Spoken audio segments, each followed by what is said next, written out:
Okay. Boker Tov, or Tzaraim Tovim, Shavua Tov, and Chodesh Tov, everybody. I know we didn't blow shofar yet. We get a day's warning, but everybody's welcome, and we should be a good year with Elul. Of course, we're focused on the upcoming year, and of course, Rabbi Leibtag is going to kick off our Elul series.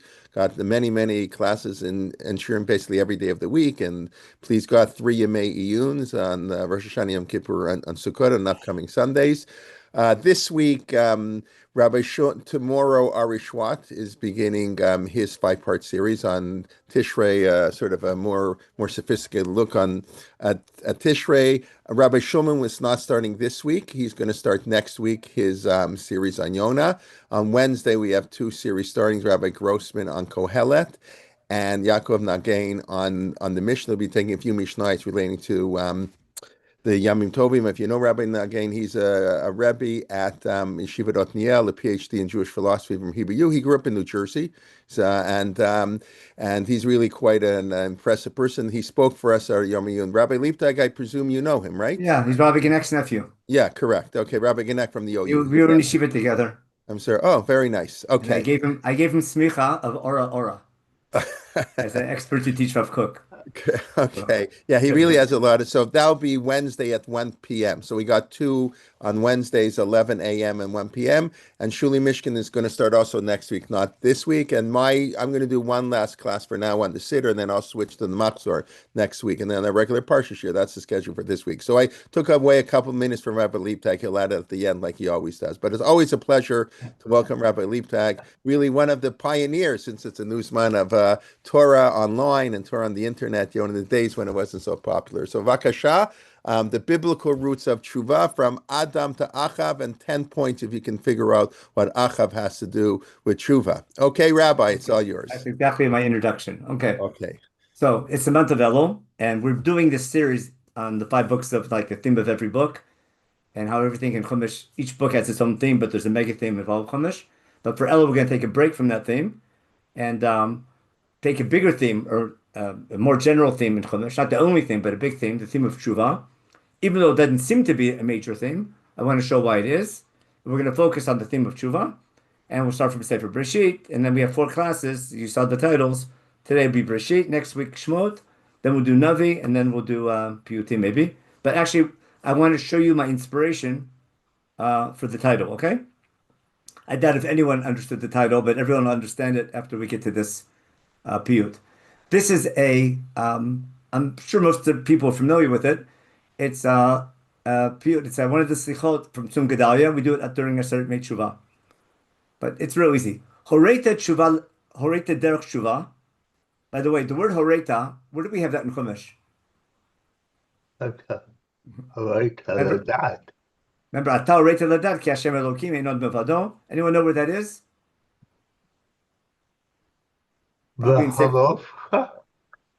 No, it's in Dvarim, isn't it? No, it's I think in Etchanan. Yeah, Rabbi? In Paradal. Yeah, it's been at Hanan. If I'm not mistaken, it's part of the Parshat HaTshuva. Yeah, it's in Bet Hanan, and we read it on Shabbos Nachmu, and we read it on Tisha B'Av itself. Exactly. It's called Kitolid Banim Uvnei Banim. Okay? And we also read it on Yom Ha'atzmaut if you're a real Zionist and do Torah reading on Yom Ha'atzmaut. Now, keep that word in mind. Remember, Horeita Derech Tshuva, Lebat HaShoviva, which is a nickname for the Jewish people. Bat HaShoviva means that you mischievous child or mischievous daughter. Anyone know where that's coming from in Tanakh? Bat HaShoviva? Okay. That's the answer to the next question. Your answer ahead. I mean, a lot of them use it, but Yirmiyahu has it the best. We'll see Yirmiyahu where he's coming from here. But this period is simply a masterpiece. If you know your Tanakh, it's just an inspiration. Okay? Ben Kesel Asor, what's that referring to? Ben Kesel Asor. Rosh Hashanah and Yom Kippur. Yeah. Now, why is Rosh Hashanah referred to as Keseh? If you were in Shul Thursday morning, the Shir Shayom of Thursday morning is Bekesel Yom Chagenu. Right? Tiku B'chodesh Shofar Bekesel Yom Chagenu. It's the Shir Shayom of Thursday, also the Shir Shayom we say in Rosh Hashanah. So it's the month when the moon is cleaned as is covered up in the month of the Chag of Sukkot. So Bekesel Yom Chagenu. That's Chazal understand that is the Rosh Chodesh before Sukkot, or basically Rosh Hashanah. La'asor is Yom Kippur. So the nickname in liturgy for what we call Aseret Teshuva is called Ben Kesel La'asor. Okay, Adecha L'Shuva. We have to go into Tshuva. We'll see. And now you can answer, Susanna, the question. Hashivenu Hashem Adecha Ben Shuva. Where's that coming from? That's the last line of Eicha. It's really the last line before the last, but we add it again at the end. Remember, Hashivenu Hashem Elecha B'Neshuva Chadesh Yomenu Kekedem. Okay, now that'll be the introduction. But I want to show you how deep this piyut has alluding to something which I think is really important. Now, look at the opening statement. I have English translation below it. Okay, as mikedem. Notice how the English translation here is very not literal, but pshat, right? Between Rosh Hashanah and Yom Kippur. Now, in rebellious, Shoveva is not rebellious, it's more mischievous, but also rebellious. Fine. Okay. Anyway, I'm sorry, I just messed something up here. Okay, wrong thing. Azmi kedem is from the time, remember, Chadesh Yomenu Kedem? See how it begins, Hashivenu Alecha V'Neshuva, and then right, Azmi kedem, if you understand how it's relating to the last line of Eicha. And Eicha is about Tshuva, isn't it? After how we understand our punishment. So basically, before creation, a long, long time ago, okay, Higdam to Tshuva. In other words, before everything started, God brought. It's almost what's called the Trufa before the Makkah, which is it's called in English. You give the medicine before the illness. That's a famous rabbinic joke. Why Masechet Gittin comes before Kiddushin? Anyone? That's a famous one in the Yeshiva world. That knows why is Gittin before Kiddushin? So Chazal say, rabbis like to say that you give the trufa before the makkah. You give the antidote before the disease, but that's a bad joke. Now, but higdam to tshuva, in other words, before God created, He began with tshuva, which tshuva is part of creation. That's why I want to show you today. B'terem himtachta eretz v'yisodei ruguva. Now, eretz is a nickname for the heavens, which is a cute wordplay because eretz with an aleph is land, but eretz is a poetic way of saying the heavens. V'yisodei ruguva, that's land. Again, it's poetic. Gam l'chol hashavim, and here we're talking about a medicine, either that heals or prevents illness. Okay, so for anyone who wants to tshuva, you provided medication, like refuah. You thought ahead of time of medicine. Dovkei teletecha, those who knock on your door. Okay, so you won't have to, they won't be returned empty-handed, and you'll accept them. And then we answer with Hashivenu Hashem Elecha B'Neshuva, right out of. So, that's the opening statement that before creation already, you had in mind the concept of tshuva. I'm going to show you how important that's going to be, but I'll give it introduction. I think this piyut is alluding to what I call pshuta shotorah as opposed to pshuta shemikra.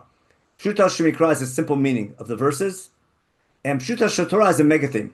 I'll give you a quick example, the one I'd like to bring for that. In Gan Eden, and when God makes Gan Eden, it says there are two things missing. Nothing's growing. Remember the beginning of Parak Bet? There's Baram, and then it says nothing was growing, and nothing. There was no vegetation. Nothing was growing. Why? Two things were missing.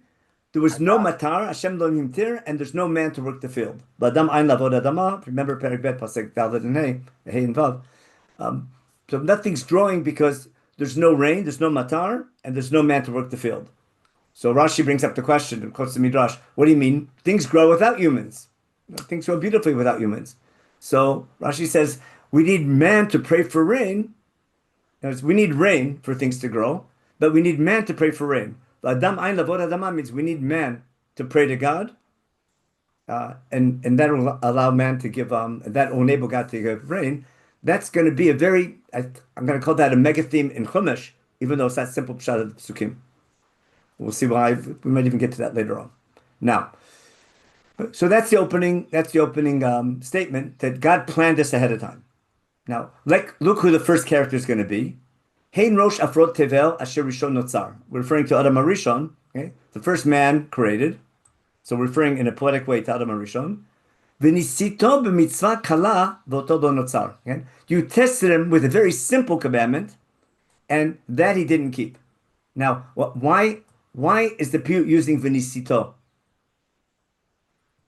Where do we have that word? Remember, nisayon is a test. Where does Sefer Bereshit use that word? Abraham. Without the Akedah begins, Achar dvar me'elu b'Hashem nisat Abraham. So just like Abram later, the first Jew is going to be tested by God. So the first human was tested by God. God's testing him, but nisayon means training, not just testing. And nisayon is something, an experience you go through that you learn from. So in order to teach man, as you gave him a very simple mitzvah, and that he couldn't keep. Okay, za'amta, you got angry. V'anafta alav, you wanted to punish him. Remember, your anger was against him. Shnotav lekatzer, okay, he should have had less years, but what happened? Chazar b'tshuva uchishon huntzar. But he did. Adam Rishon did tshuva, and he didn't die early. And you looked over him like the apple of your eye. Now, is that pshat in Chumash that Adam Rishon did tshuva? Let me stop the share for a minute. Does it say in Perek Bet or Perek Gimel, did Adam Rishon do tshuva for his sin? We know he blamed it on his wife. That's clear in the Psukim. That's pshat. No. Yeah. No. So how does Mizmor know he did tshuva? Because if you listen to that Nachash, he's onto something. What did God say? What did God tell man? If you eat from that tree, what will happen? Who remembers? What did God tell man? If he eats from the tree, what will happen to him? He's going to die. He ate from the tree, and what happened? Didn't die. Didn't die.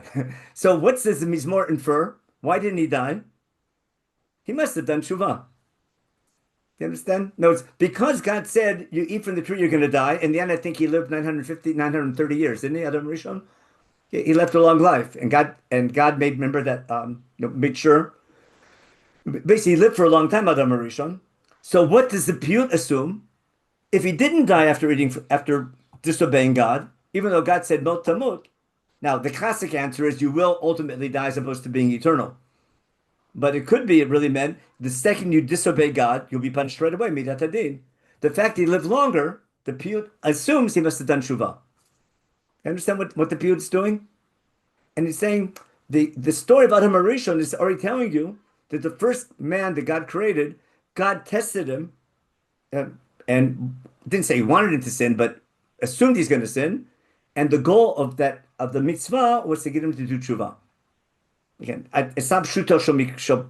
It's not the simple reading of Perek Gimel, but when you look at the wider theme of Chumash, something's going on there. Guess who the next candidate's going to be? Let's look at the next one. Guess who's the next sinner in the Bible? Cain. Now, did Cain do tshuva from what you remember? Did Cain take responsibility? No. He said, remember, Hashomer Achi Enochi? Listen what the piyut says. Ta'an giz'o d'mei achiv b'shavcha. What happened next? Now it's then. Giz'o, there was his offspring, also went astray and did what? Killed his brother. The poetry is just beautiful here. Yisarto b'nav v'nad lechet kol v'cho. What was his punishment? Remember, nav v'nad, you have to wander the land. But was he killed? What usually happens? Shofech dam adam. I mean, it's going to be later on. But when you commit murder, usually you get killed. Was Cain punished? So he had to wander, but God protected him, didn't he? For 7 generations. Because in the Midrash, I mean, for he lives a long time, doesn't he? And Chazal say he was killed by his 7th generation grandson, or Lemech, or 6th generation grandson. Now, but Ka'et Shavei Lecha Vazav Roa Darko. What did he do? He did tshuva and left his bad ways. And the Shivatai Merachto. Remember who said that? Lemech. Remember after Lemech killed somebody, he says if Cain got away with it, Kal v'chomer, I'll get away with it. If Cain got away with it for 7 generations, I'll get off 7 times 7.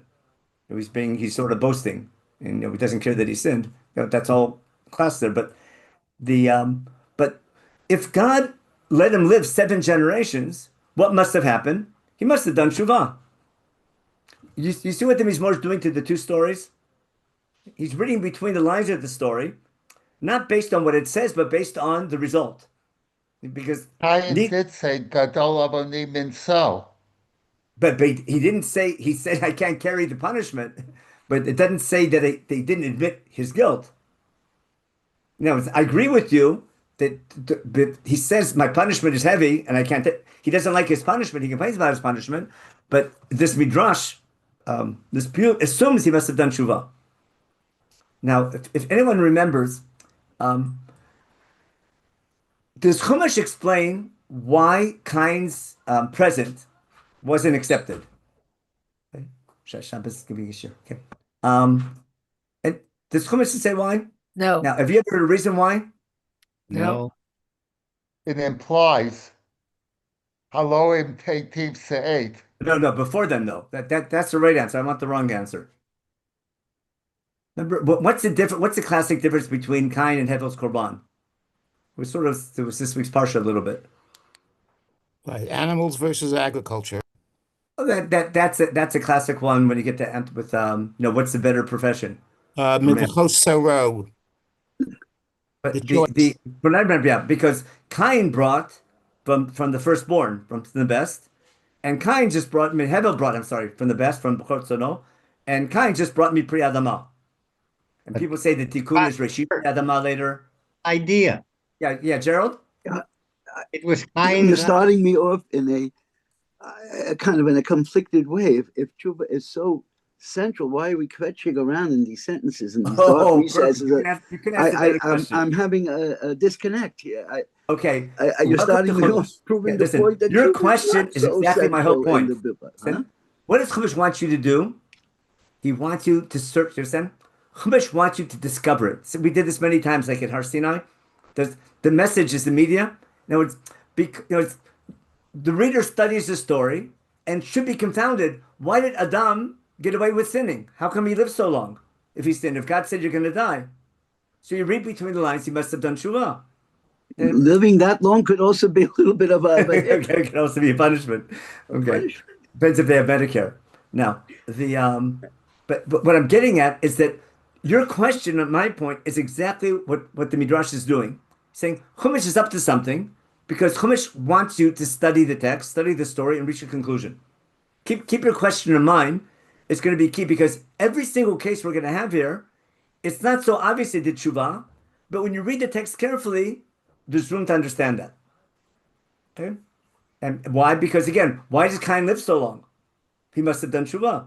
Now, if God's answer, basically, which is part of a bigger theme in Chumash, that you can't buy God with presents. Remember, I didn't say Cain's sacrifice. I didn't say his korban, because it didn't say korban until Sefer Vayikra.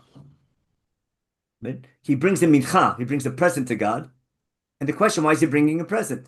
Now, the ancient world always thought, if you want a God on your team, you can buy him off. Take him to a business lunch, you'll get the deal. Now, you can't get rid of presents and I won't say sacrifice, and presents to God. I'll say the word sacrifice. Okay? But sacrifice has to remind you of the nature of your relationship. But you can't buy God. And what's God's answer that someone mentioned beforehand? God tells Cain, I didn't accept your korban because you were, not because the korban was bad, because your behavior was bad. And therefore he says, Im tetiv, if you want me to accept your presents, behave better. I'll accept a present from you if you have good behavior. And now it could be because of that answer, Cain improved his behavior. his behavior or his attitude. Yeah, in other words, he was willing. That's the question. Yeah, we're gonna get to the theme of dat, of what enables man to do tshuva. We get to the word dat is going to be. I'll explain the bracha and Shemona Esrei in a minute. But your question, Gerald, is exactly where I was going. Is that the piyut is assuming he must have done tshuva, and it's not explicit in the text, but it's understandable by what someone can reach that conclusion when you study the text, because it doesn't make sense why he gets away with murder, and why it's why they're not punished the way they should be punished. Okay, now we'll see the next example. Let's see the next line. Where are we? So that was Cain. Okay, next one. This you can guess. Machalel Yitzoe Yodo. Who's that referring to? If you don't read the English, remember Ruvain? Yeah. Yitsuri Lai. Yeah, in other words, what happened? Asher Pachaz Kamayim. That's Ruvain, who slept with his father's maidservant. Okay? Nateu Raglav Kimat Lulei Shafach Leib Kamayim. So why was the Ruvain punished for such a terrible sin? What must have happened? Okay? He must have prayed. You see, Ruvain did a terrible thing. Remember Vaishmai, and remember if you remember the end of chapter 35, I think, in Breshit, when it tells the story, and then there's a set to stop in the middle. Vaishmai, no, his father heard, and that's it. We don't know what happened, but he remains a shevet. He remains in there. He must have done tshuva, but it didn't say that. But this dispute at least is assuming he must have done tshuva because he remains a shevet. Okay, but he's therefore he was shofech leiv kamayim. Okay? Remember shifchei kamayim libech. You see all the things that all taking psukim from Nevi'im later on. Now Sirach Gur Aryeh, who's that? Remember Gur Aryeh Yehuda? This the poetry is just great. Sirach Gur, that's Yehuda sinning with Tamar. with the story of Tamar. Avono Hoda, he did tshuva there. It says he did tshuva. He admitted his sin. Okay. Vichrato v'tzedek v'chaf moslayim. So he got a good judgment because, and again the refrain is Hashem shavanechel v'nashuva.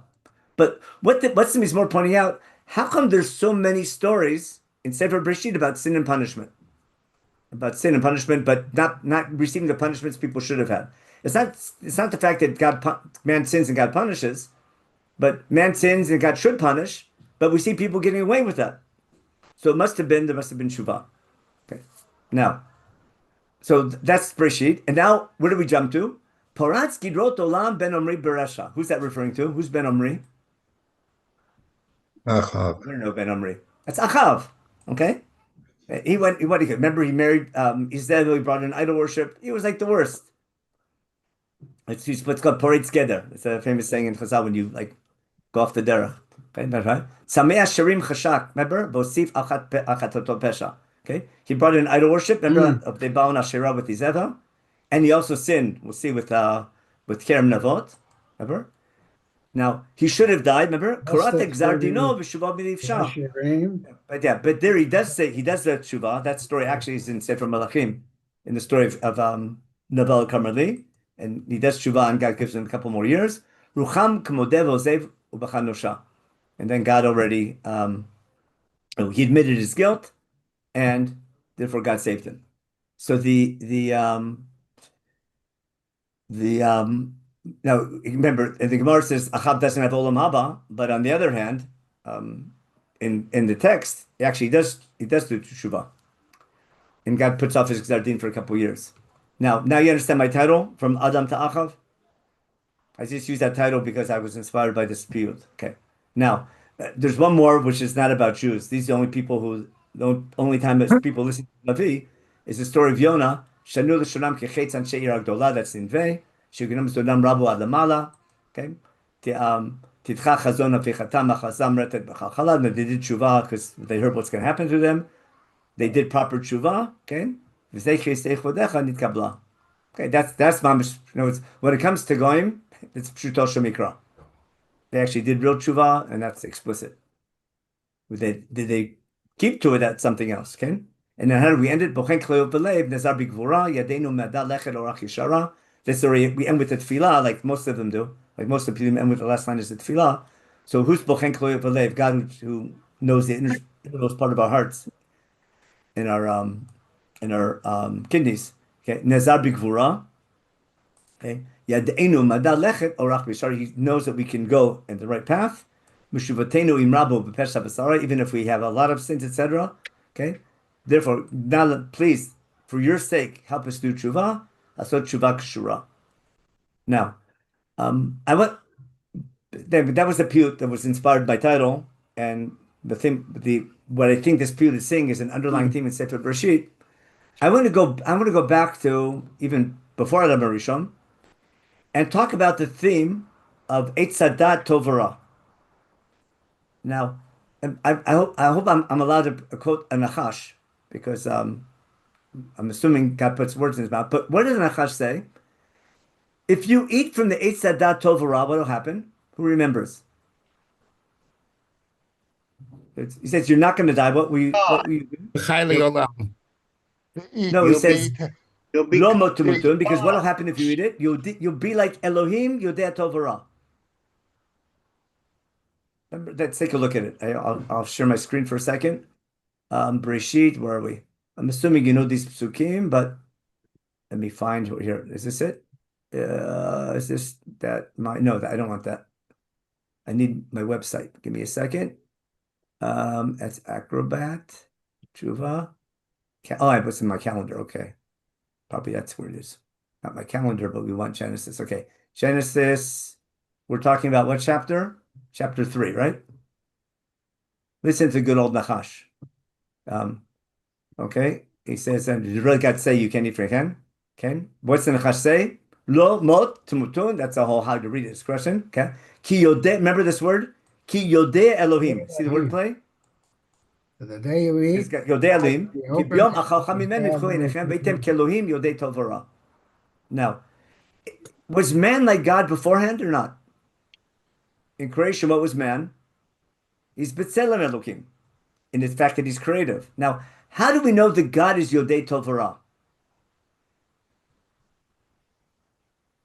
How do we know that God knows the difference between tov and ra? Presumably, it refers to the creation story where the word tov is there 7 times. Okay, and and twice on Tuesday. Remember, Ayar God Elohim. creates, but God. Remember, God thinks and He creates. Remember, who Omer B'yehi, who God plans, He acts, and He evaluates. We talked about that once. We call that par. You plan, you act, and you evaluate, and you reflect. I'm sorry, and God's creative. He thinks about doing something. He does it, and then He reflects to make sure it was good.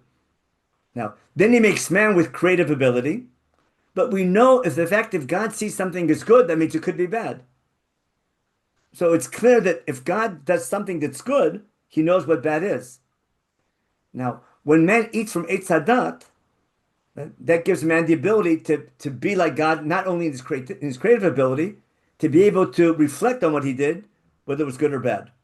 Now, what enables man to do tshuva? What enables man to sin? His creative ability. Bad. What were you saying, Asher? He sees that what he did is bad. So what does he need to be able to do tshuva? He needs dat. Now, the Eitz Hadat not only enables man to sin, what else? It enables man to do tshuva. You understand what I'm getting at? We always see the Eitz Hadat. Oh, now you can do evil. No, man can do evil. Of course, he can do evil. Are you creative? But now he can learn from his mistakes, and the dat enables him to evaluate his creativity if he's doing good or bad. And it's an important stage. It's an important stage in not only human development, but also in development in your relationship with God. Now, what's my proof? Look at the first bracha in Shemona Esrei. What's the first thing we ask for? Hello. Yeah. Hi, Dad, how are you? Okay, one second. Okay. Let me. Are you I'll do a around? quick- Are you around today or no? Yes. Okay, sorry about that. I know how to mute people. That's good. Mute. Oh, there we go. It's I good. try to be on top of that, so you don't. That's okay. I'm fine. So I do it. I do it out of habit. Okay, sorry. Yeah. I went through the whole summer. I'm usually the one. To know the When I'm difference listening, I'm usually the between one not turning off my microphone. to know the difference between night and day, darkness and light. No, but that's not that's what he does. But I'm talking about the bracha. No, I'm saying when it says God sees it was good, he didn't see what he did. He realized what he did was a good act. It was he does a creative act. Shabbat. Yeah. And he reflects upon it and he realizes what I did was good. And that's what we need to do. But if you don't know what bad is, you don't know what good is. Now, I need to know eating from Eitz Hadat enables me to sin because I can do good or bad. But it also enables me to learn from the bad things I do and do tshuva. Got my point? Now, there's something good about, let's say good about man sinning. There's something good about the Eitz Hadat Tovara because that's basically life. But dat Tovara, the ability to do good and evil, is not only negative because now you can do evil, but now you have that, I if I could do something wrong, I can learn from my mistake and grow from it. And I want to claim that's going to be a mega theme through Chumash and through Nevi'im. And that's why the word dat is key. And what verb does Chumash use? I'm sorry, what verb does the Siddur use to describe God giving us that wisdom? Okay. Chonein. Now, usually chonein stands by itself. In other words, God is either gives you chanina, but chonein followed by something. It's only, I'm pretty sure it's not enough. Adam. Yeah. That's when God gives you forgiveness. Rachum v'chanun. God's chanun is I think, and I think it relates also to finding chen in God's eyes. But chen is part of God's midot of rachamim, part of His mercy. But having dat is sort of a present from God that enables us to do tshuva. Now, God is willing to forgive us, right? He's rachum v'chanun. So chanun is a verb that Chumash uses to describe God's forgiveness. But what enables God? What's the logic of God forgiving? Because I can learn from my mistake. So therefore, God not only gives us the ability to do wrong and do evil, He also gives us the ability to learn from our mistakes. And we're thanking God. Okay, this atach chonein l'adam dat u'melamed le'enosh bina. Now, where's that coming from? No, melamed le'enosh bina. That's from davening, isn't it? So if you were in shul, no, I'm sorry. It's go that Thursday, not Wednesday. Remember El Nekomot Tofia? Just real quick. This is an honor. Benny's going to teach today. I was still 2 minutes from him. El Nekomot. It's 94, I think. Pei Dalet is 84. Exodus. Pei is 80. I think it's 84. I'm sorry, I got to get to him. Psalm. Psalm 84. We said it Shabbos morning also. No, we didn't say Shabbos morning. We said it Wednesday morning. If I think I have it right. No, I messed up. Pei Dalet? Oh, Tzadi, my mistake. It is 94. I got my gematria wrong. Tzadi Dalet, 94. Okay, yeah. El Nekomot Hashem L'Nekomot Tofia. Because it's right before Kabbalat Shabbat. Remember, it ends with L'chun Ranana? The 95 is going to be Kabbalat Shabbat. Okay. El Nekomot Hashem L'Nekomot. This is all about tshuva from Rishaim. Ad B'tai Rishaim Yashem, Ad B'tai Rishaim Yalosu. The Mizmor complains about people doing evil. They don't take care of the widow and the stranger, etc., and the orphans, etc., and they think God doesn't see. Okay, and then you brutish people have bina, have understand. Remember the word bina. Uksidi matatis kilo. Now we're talking about God. Hanote ozen haloishma. God who gave you ears to hear. You don't think He can hear what you're doing? Im yotzer ayin halo yabit. Hayoser goyim lo yochiach hamlamed la'adam dat. Remember, we have hamlamed le'enosh bina, but here we have hamlamed la'adam dat. So the bracha is probably built on that pasuk. That's what most commentators say. Ki Hashem yodea machshavot adam, ki ma'avel, etc. He goes on and on, but basically it's a parak about doing tshuva. Now, anyway, what I'm getting at is that opening blessing of Shmoneh Esrei is the first stage in doing tshuva. Why? Because without that gives us the ability to learn from our mistakes. Now, I can know what I did wrong, but I have to want to do better. And therefore, when you follow the bracha of Shmoneh Esrei, it makes perfect sense. The first thing I ask God to do, if Shmoneh Esrei is not just asking my needs, or put this, asking your needs, but if the main need of a Jew is being a good Eved Hashem, remember, that we prove. Now, we're not consumers, we're employees. We're in the service of God. We want to be better workers. We want to improve our work with God, and therefore we're going to recognize and we're going to ask God, give me the ability to learn from my bad deeds, to learn from my mistakes. Give me, and I'm thanking God, you gave me dat, and then we see it as a present that enables forgiveness. The verb chanina, chonein l'adam dat, is so beautiful in that blessing. Now, I can know what I did wrong, because if I don't know what I did wrong, I can't improve. I can't learn from my mistake. But then I have to want to do better. That's already Hashivein Hashem Elecha. That's Brachat Harotzeh B'Tshuva. And then in light of that, God can forgive us. That's Lachlanu. And that explains the first three brachot of Shmoneh Esrei, which enable us to learn. We're praying to God, help us learn from our mistakes. Okay. Toby's asking if Adam's act of eating from the tree considered doing something bad. Okay. Wait a second. I didn't read the whole question. Give me a second. Chat. I'll put as long as I got the chat open, I'll send the source sheet again. Okay. If Adam's act of eating from the tree is something bad, it seems the premise is flawed because Adam was capable of action, bad concurrent with that act. Okay. So that's the question. If I've understood Adam's question, Adam Arishon did something that was bad. He disobeyed God. Right. So it's like catch 22. You're saying he learned how to do bad after eating, but you knew he was doing something wrong in that very act of eating. So yeah. So that even adds to my point. It could be that the chiddush of Deit Sadat is not just knowing what you did was wrong, but the ability to learn from the dat enables you to mavchim between tov and ra.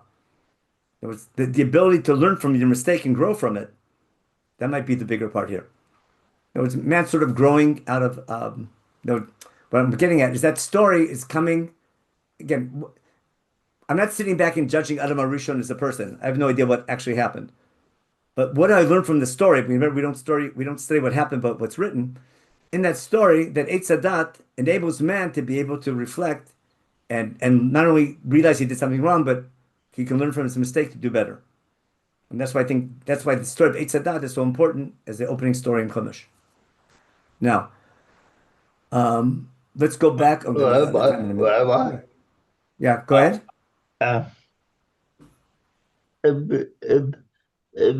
If they want to, if they want to know, why we have permission for Cuba, I think a more powerful reason is not that God can do good, but God can do bad. Because okay. So that's your question. Your question is going to be exactly my next topic. Okay, keep that in mind. I hope I'll be able to answer it for you because that's the next story in Chumash. Okay, what's the next story in Chumash? I'll go back to it in a minute. The next story in Chumash after Cain and Havel is going to be the story of the flood. Now, does anyone do tshuva on the flood story? God does. Who does? God does. He said he was. Perfect. That's my whole point. Kiviyachol, I'm saying, is that God admits he made a mistake. That God does something, okay? And then he regrets what he did. And then he says, I won't do it again. I think it's a great example of anthropomorphism, where God himself is sharing with us a story that he did something creative. Okay? He realized it was bad. And remember, he starts over again. And then what's he do? After it's over, he regrets that he regretted and promises not to do it again. Got that? So again, I'm saying Kiviyachol because God doesn't do evil. But God regretted twice. God shares with the story that even God can recognize he made a mistake and I'll learn from my mistake. And actually, God regretted twice. He regretted making Adam, and he regretted the marble. And he regretted that he regretted. That's my favorite line. Which is the best. That's more human than anything. Regretting regret is so classic. And if you want to go for the head and Chumash, God even regretted one point that he took the people out of Mitzrayim. But we just read in Shabbat Nachamu, what's God say? I punished you too hard. No, you got double punishment of more than you deserve, and therefore I'm giving you a better chance. Poetically, that happens a lot, where Kiviyachol God is saying that I've done something wrong. But if God can admit his mistake, and we're B'Tselem Melokim, I think God's just sharing that to teach us that's something we can do. Now, speaking of Bereshit, I just want to go real quick to chapter 4. Chapter 6, the beginning. We're going to go back to this next week because I need this to understand Har Sinai. But before the flood, the end of Parshat Bereshit, chapter 6, God sees that man, ki rabat rat adam ba'aretz, that man is just evil all the time. V'cho yetzer machshavot libo rak kol hayom. His thoughts are just bad all the time. See the word ra? Again, remember, it's supposed to tell us it's only bad. No tov. And then God regrets. That's Menachem Hashem. Remember the word Noach and it's almost wordplay with Chanina and Chen. Remember Noach and Chen and Menachem. There's something with that verb, which is really interesting. Okay, so God regrets that He made man. Okay, and He's upset. And God says, "I'm going to wipe out man that I made from Al Pnei Adama, and then everything else that came with him." And Noach was Matzachen, which of course is going to relate to Chanina as well. And then when the flood's over, in the end of chapter 8, Noach takes from the kosher animals, and remember in verse 20, Noach builds a mizbech for God. He takes from the Rebbe Torah. God smells the burnt offering. Remember the word rech nichoach? That's going to, in my opinion, this is going to set the stage for later Korban and Vayikra, that when a Korban is rech nichoach, it reminds us of the theme of Teshuva. We'll see why. And God says now to his heart, Lo osif lekala odat adama bavor adam, ki yetzer lev adam ramenu rav. As opposed to before the flood, man was rock only bad all the time. Now man is bad from his youth, but that's the reason why he's not going to do it again. In my opinion, that means that man, like going through adolescence, he can learn from his mistakes. Menu rav, he tends to do bad, but as he grows and matures, he can learn from his mistakes. And therefore, God's not going to wipe out man again. He's going to give him a chance to do tshuva.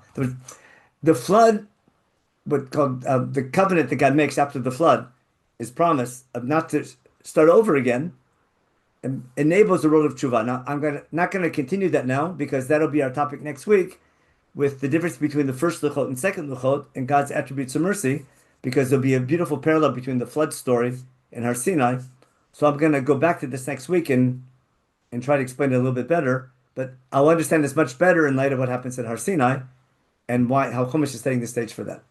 Now, the last couple of minutes, what I want to do is I want to go through some more stories in Breshit that let me go to my source sheet. Actually, I have to share with you.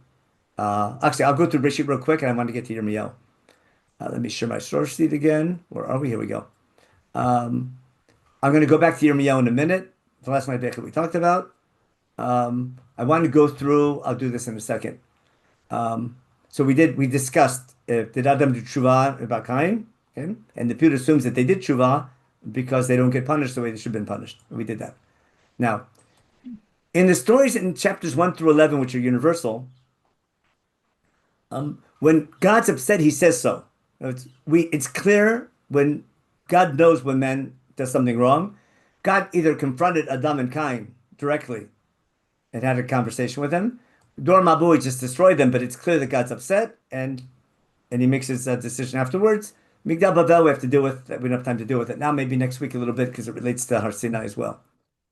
From chapter 12 to the end is very different. In other words, all the stories in the first 11 chapters, in general, are basically about God being upset with human behavior. He's upset He's upset with Adam Rishon's behavior, and He does something about it. It's called Schar Ba'onesh. Man does something, God's upset, and there's consequences for his bad behavior. Same thing with Cain. Same thing with super duper with the flood story. And also with Migdal Bavel, God's upset. Is it a sin? That's a different question. But God's definitely upset. And the last story, is that really a punishment? God scattering them, or is that basically a consequence of their not getting along? Maybe we'll have time to talk about that next week as well. Now, later in Sefer Breshit, once we get to Avram Avinu, does God ever tell Avram he did something wrong? Or put it this: did Avram ever do anything wrong? What would you say? He asked God for proof that he would have. Go back a second. When you read the stories and you read them critically, does it sound like sometimes he's doing something wrong? Don't Parshim bring that up? Rabbi Jay is smiling already because he knows the absolutely when he essentially gave Sarah to Paro to be in his harem. But God never says you did the wrong thing, does He? Well, God doesn't always have to say it for Him to be wrong. Okay. God actually does say so. Excuse me, because He says later on, "Listen to your wife Sarah. What she's saying is correct." And Sarah told him she was angry with him. Yeah, that's always question when God tells We you in that. Israel are Was that a suffering Horat Sha'ar because or a Abraham Binyan listened to Look, there's Sarah no way you and can married say that Hagar and had Abraham the did the right Arabs. thing when he sent Sarah into Pharaoh's clutches.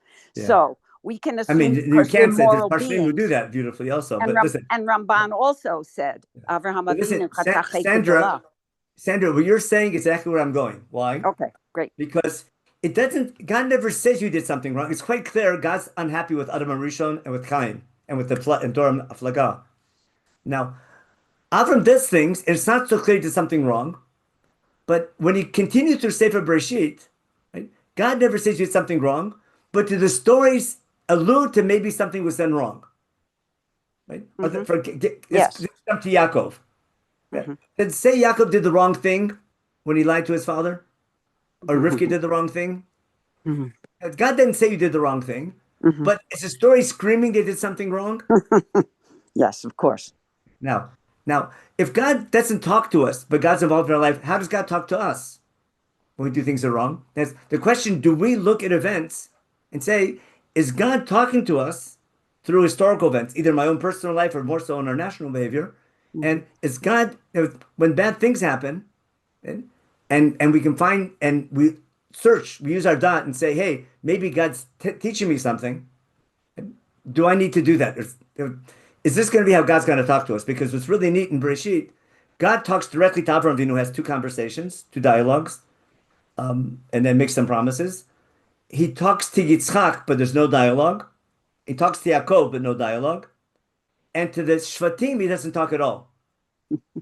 But at the end of Sefer Bereshit, the brothers do something which is terribly wrong. And and the story ends with the brothers doing Teshuva, doesn't it? Yes. Remember the great line about Hashemim Menachem? Now, how do they realize that they did something wrong? Because of the consequences. They see what's happening. It took 20 years, but oh my gosh, you know what? What we did 20, that was so bad what we did 20 years ago. And they get a wake-up call. Now, is that telling us what happened, or is that setting a model of how we live our lives? If we're living a world of tshuva. Now, are the Avot chosen because they were saints? That's one approach. Or are the stories about our forefathers are all about tshuva? Now, I'll share with you with Avram Avinu. It's classic. In the Ma'aram Gvurot Hashem, let's go through the Avram stories real quick and be critical, okay? What's the first possibly wrong thing Avram does besides making Aliyah? I mean, that's a joke. Then he listened to God. Maybe actually he left his father alone, remember?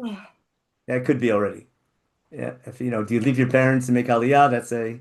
I have to deal with that all the time with the yeshiva boys. Now, what's the next story in Chumash in Perek Yud Bet after he makes Aliyah? What's he do next? Goes to Egypt. Yeah, was that good or bad? Ask any Zionist, what will they tell you?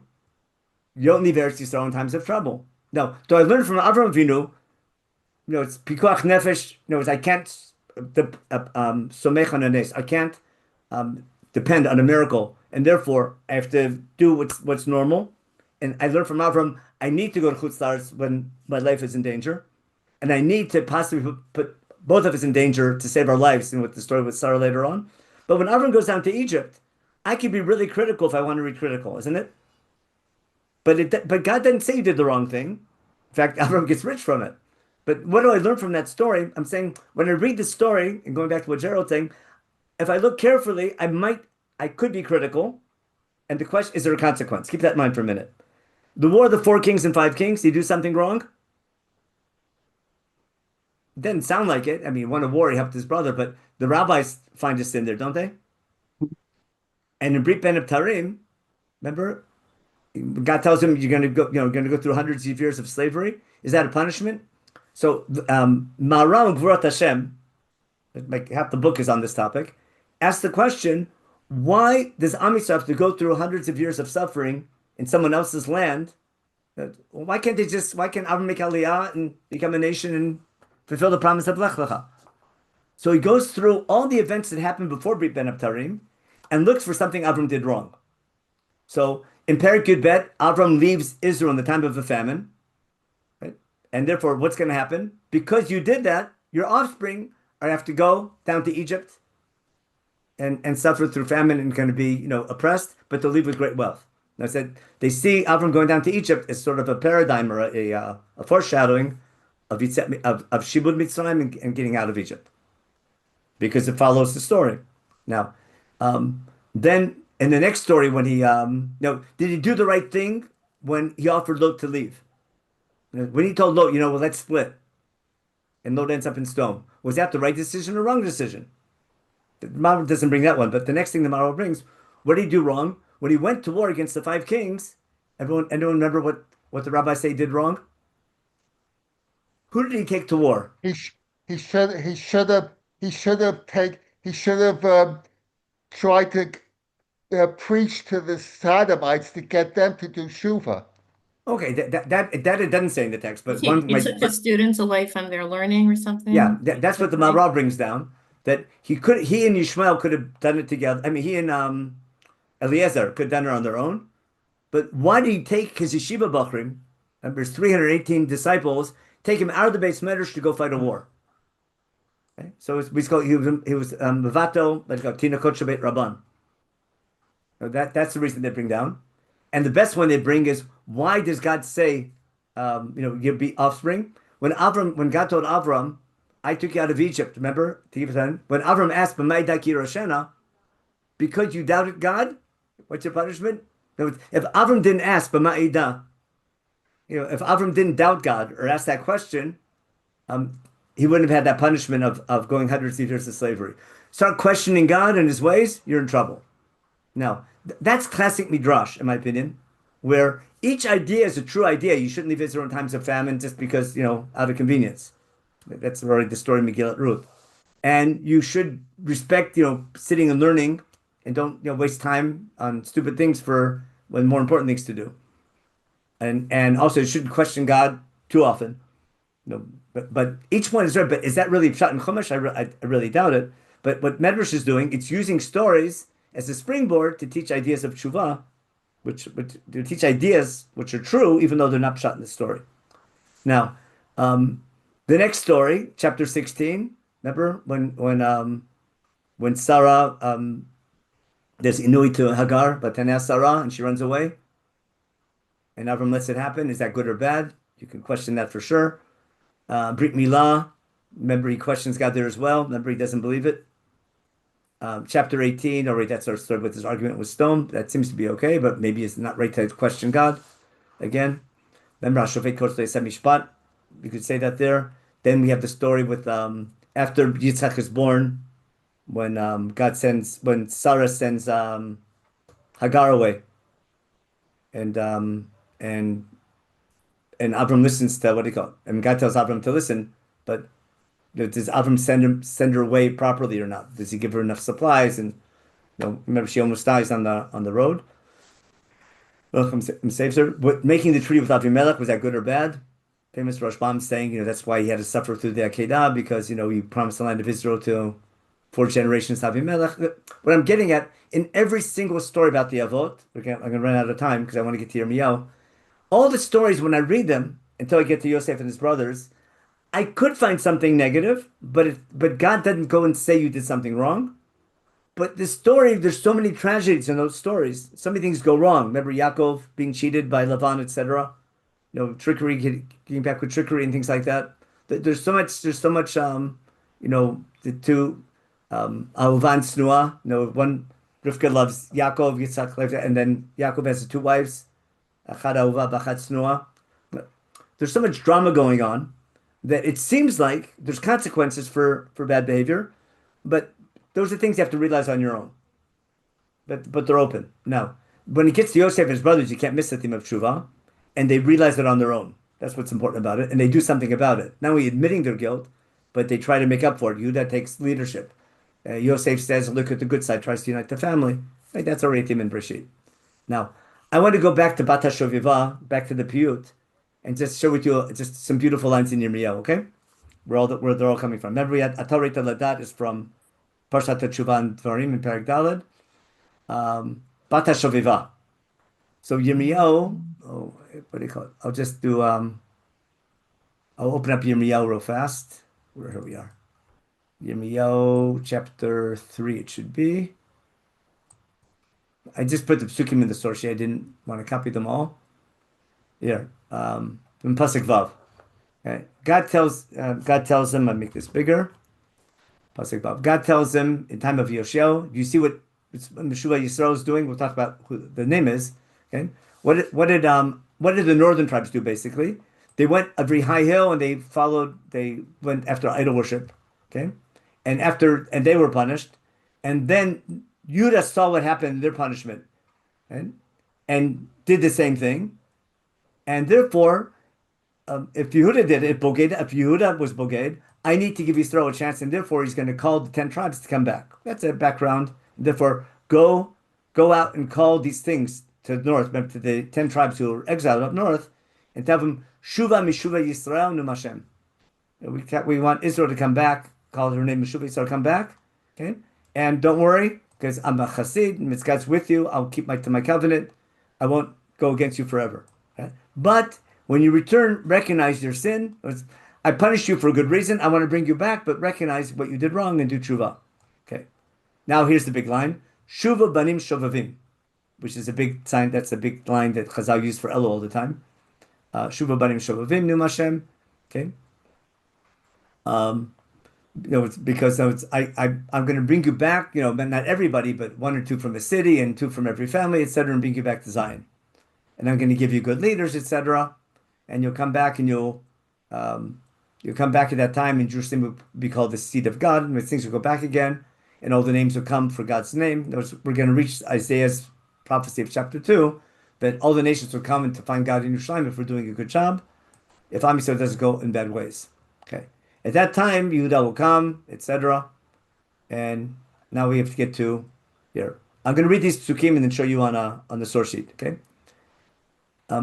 Here, pay attention. What's going on?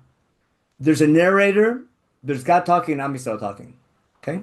So what's the narrator saying? Kol hashvaim nishma. I hear the sound, not the sound. I hear noise coming from the mountains. This is a poetic way of saying the 10 tribes are coming back from exile, and I hear them coming, marching on the way to Israel. Okay? I hear them crying. They're returning to Israel, but they're crying. Why? They went astray. Okay? And they forgot their God. Now, that's the narrator. Now God talks. I'm going to go right to my source sheet because I want to show you inside, and I'll just translate as I read. Because on the source sheet, it's much easier to see. I want you to see when you read this and don't realize there's a conversation going on, you miss the beauty of the parak. There it goes. Okay, so this is the narrator. I hear the sound of the hill, the sound of crying from the hills. Am Yisrael crying because they've done wrong.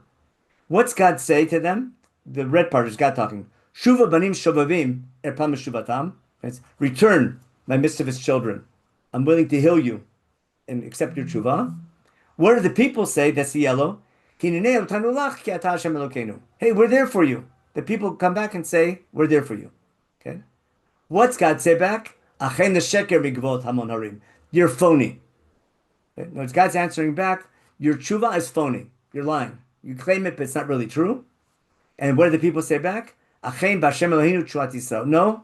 God is going to be our redeemer. And now they do what's called bidui.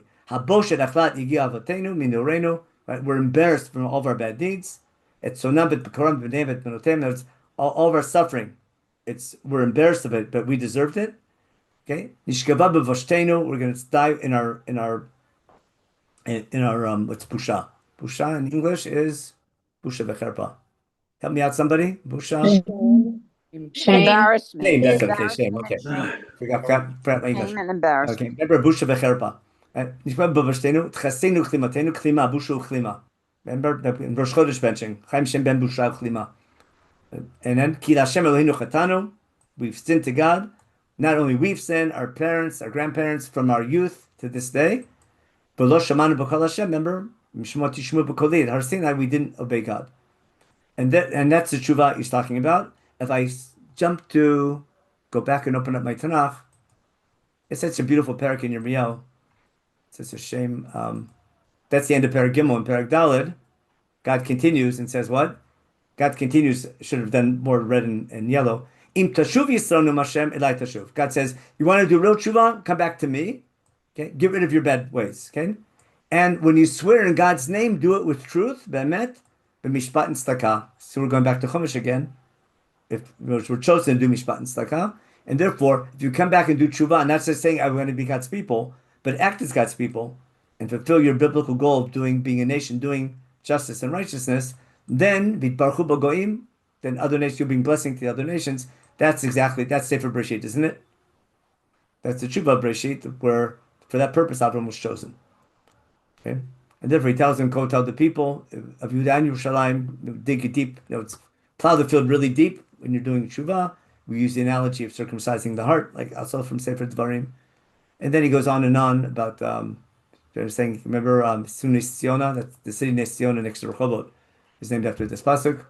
Okay, and be careful because I'm bringing punishment from the north, and therefore do tshuva so the Babylonians won't come. Anyway, Yirmiyahu goes on and on, but this saying of a shuva barim shovavim, it's such a beautiful it's such a beautiful parak in Yirmiyahu. Other Nevi'im also use that bata shaviva. It's all through piyutim on Aser Timei Tshuva, but this piyut itself. Let's go back to the piyut. To the sorry, a second. Stop the share. We'll end where we started.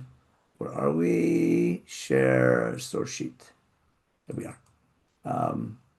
Okay, we did all this. Okay, yeah, we went through the stories of Adam and Yosef and his brothers, and now we go back to every line in the refrain. Horeita tshuva, remember horeita ladat, bata shoviva, ben keser asor, the Aser Timei Tshuva, bin Rosh Hashanah Yom Kippur, are there for us to do tshuva, and Hashem Hashem Adacha v'Neshuva. That's of course the last line of Echa, where we asking God, we recognize, remember all through Echa, we recognize how did it happen, but we do tshuva, and now we want to come back, and we ask God, help us return to you. You take a step, we'll take a step, but we'll do it together. Anyway, so that was my little. What to sort of summarize, what I'm getting at is that if I look a little more in depth in Sefer Bereshit, there's lots of stories about being chosen. There's no doubt the main story is God choosing a nation to serve him forever and planting the seeds of that nation. But as that story develops, you can't miss the underlying theme of tshuva and the idea that God no longer expects man to be perfect, but needs to perfect. And looking carefully to see that people have recognized their sin and they've done tshuva, and God's willing to give them another chance.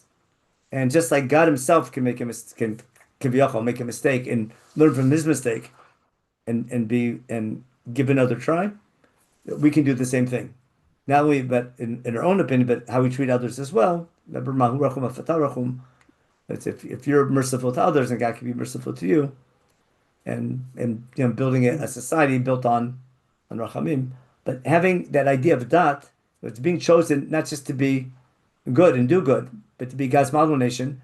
You can sanctify God not only by doing good, but also when you've done bad, learning, recognizing you make a mistake, admitting a mistake, and trying to grow from it and trying to improve on it using your dat.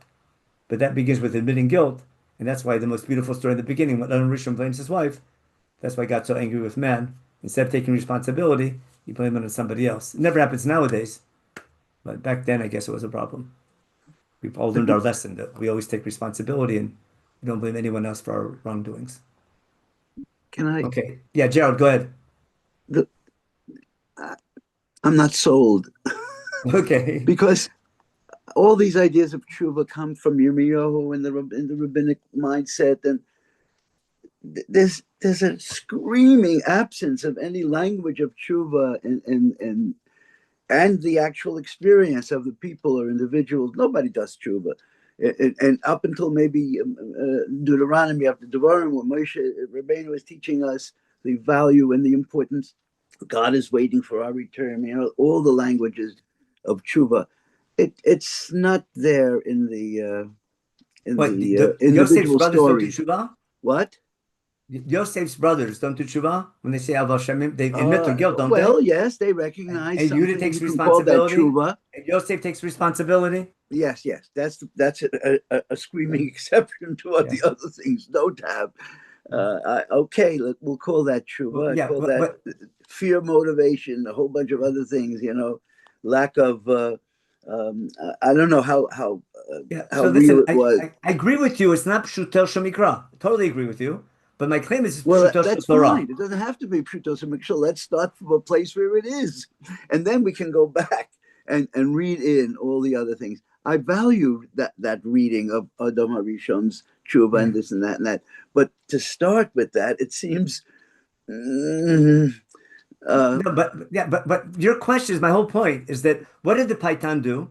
The Paitan recognizes that it doesn't, exactly your question, it doesn't say Adam Rishon did tshuva. It doesn't say Cain did tshuva. It doesn't say, that Reuven did tshuva. But they must have done tshuva because they don't get punished to the degree they should have been punished. No, I could possibly, that's a good way to read the text. I could read the text as saying that life is full of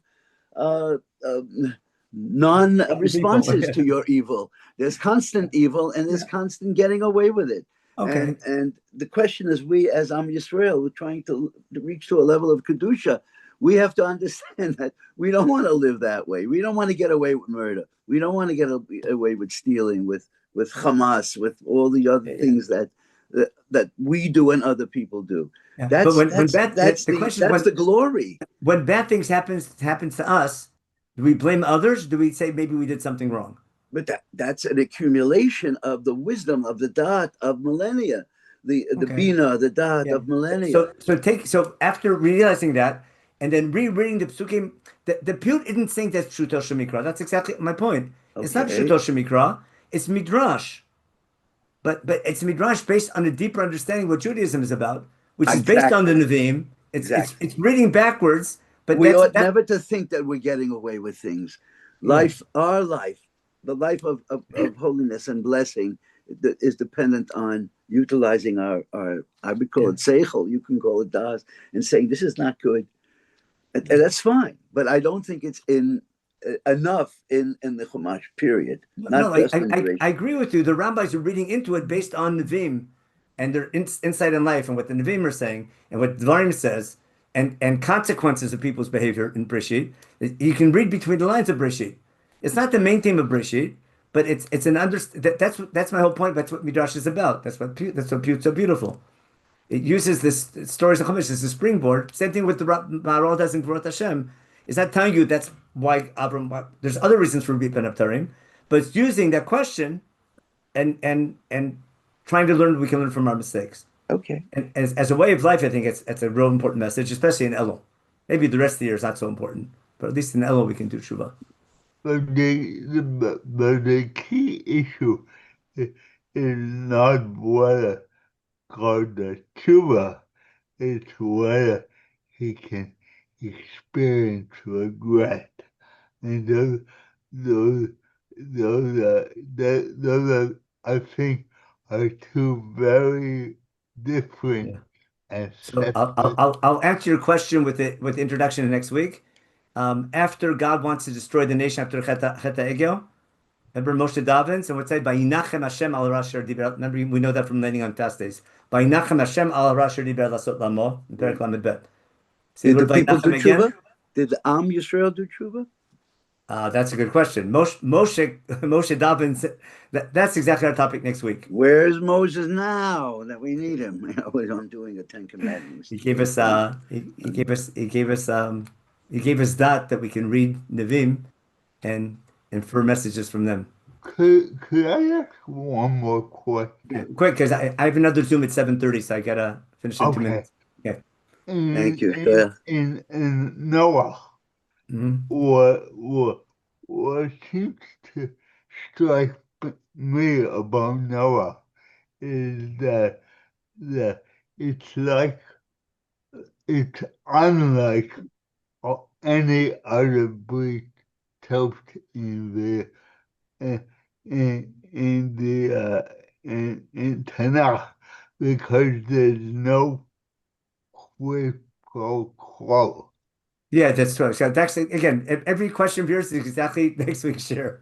Remember, we're talking about there's a connection between Brit Keshet, to Brit Milah, to Brit Sinai, and the question: are they two-sided or one-sided? What are the two sides of the Brit? And they appear to be one-sided. The question: are they one-sided or two-sided? And what depends what the word Brit means. That'll exactly be. But you can't miss the parallel between the flood story and Har Sinai. So that'll be the anchor to see that'll be our discussion next week. Okay, I have to stop here. Rabbi J, any other announcements? No, just everybody. Okay, Dr. Gesundheit, as you mentioned earlier, will be speaking Bivrit on Tehillim still. Then he's going to do a couple talks on the Yom Tovim in English, actually. We'll send that out as a separate thing. But of course, the Tehillim Shir is in Hebrew. And then tomorrow, as I mentioned in the beginning, Rabbi Arishwat from, I think originally in Riverdale, I believe his father was the first principal of SAR, if I'm not mistaken. Yeah. One of the early principals will be speaking. He's spoken for us. It's been a while. So he'll be giving a 5-part series. So that's tomorrow at 11 a.m. Also, Rabbi Jai said Ed had a question about how the serpent know about the tree of knowledge. God put words in his mouth. How's that? If he can talk, how can he talk? The same thing. Chumash is using the serpent to give a message across. You're asking what happened. I don't know how it happened, but I know what I learned from the story. Okay. But, I'm using Sorry, I didn't see that. Yeah, okay. And Marilyn's question about did the brothers ever ask Yosef for forgiveness? And it seems like that they're what do you call it? They admitted their guilt, but that's the question when they say, Daddy told us to forgive us, etc. That's did Daddy really say that to them or not? That's a question in Sefer Bereshit. Okay, I'm sorry. Well, even if Daddy did say that to them, they still didn't say it to Yosef. It still doesn't excuse. It could be they did. The question might be why doesn't Chumash mention it?